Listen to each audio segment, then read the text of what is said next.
అందరికీ నమస్కారం. మొదటిసారి మా ఛానల్‌ని చూస్తున్న వారైతే సబ్స్క్రైబ్ చేసుకోండి. పక్కనే ఉన్న బెల్ ఐకాన్‌ను క్లిక్ చేయండి. మంచిని, సంకల్పాన్ని తట్టిలేపే కథ. ఒకానొక చిన్న పల్లెటూరు. అందులో చాలా పేరుగాంచిన జ్యోతిష్య పండితుడు నివసించేవాడు. ఆయన చెప్పిన మాట పొల్లుపోదని, చెప్పిన జోస్యం తప్పు కాదని ఆ ఊరి ప్రజల విశ్వాసం. ఆ నోట ఈ నోట విన్న ఓ పేద రైతు పక్కనున్న గ్రామం నుంచి జ్యోతిష్యుని దగ్గరకు వచ్చి తనకు జోస్యం చెప్పమని తన జాతకాన్ని అతడికి ఇస్తాడు.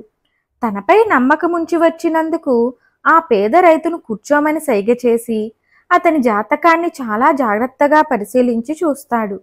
ఎటువంటి జాతకాలను చూసినా చలించని ఆ జ్యోతిష్యుడు పేద రైతు జాతకం చూస్తూనే కంగారు పడతాడు.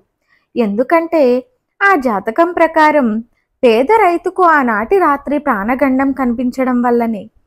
ఎంతటి నిజాన్నైనా చెప్పగలను, కానీ రైతుతో సూటిగా నీకు ప్రాణగండం ఉందని ఎలా చెప్పనని చింతించి ఎలాగోలా తనను తాను తమాయించుకొని రైతుకు ఏమాత్రం సందేహం రాకుండా, ఇవాళ నాకు చాలా పని ఉంది, మీ జాతకం నా దగ్గరే ఉంచి వెళ్ళండి, రేపు మీరు మళ్ళీ రాగలిగితే నేను నిశితంగా పరిశీలించి చెబుతాను అని అంటాడు. జ్యోతిష్యునిపై మర్యాదతో ఆ పేద రైతు సరేనని కృతజ్ఞతలు చెప్పి వెళ్ళిపోతాడు. రైతు వెళ్ళగానే జ్యోతిష్యుడు తన భార్యతో ఈ విషయం చెబుతాడు.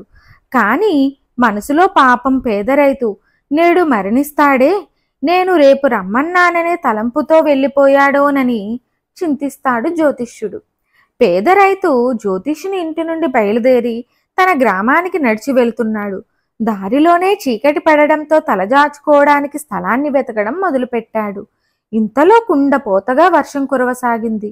కాస్త దూరంలో శిథిలావస్థలో శివుని ఆలయం కనిపించింది అతనికి. అక్కడికి చేరుకొని ఆలయం ముందున్న మండపంలో నిలబడి ఆలయ స్థితిని చూసి ఎంతో బాధపడ్డాడు.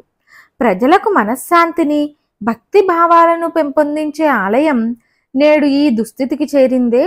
నా దగ్గర డబ్బుండుంటే నేను ఈ శివాలయాన్ని పునరుద్ధరించే ప్రయత్నాన్ని చేసేవాణ్ణని మనసులో అనుకుంటాడు.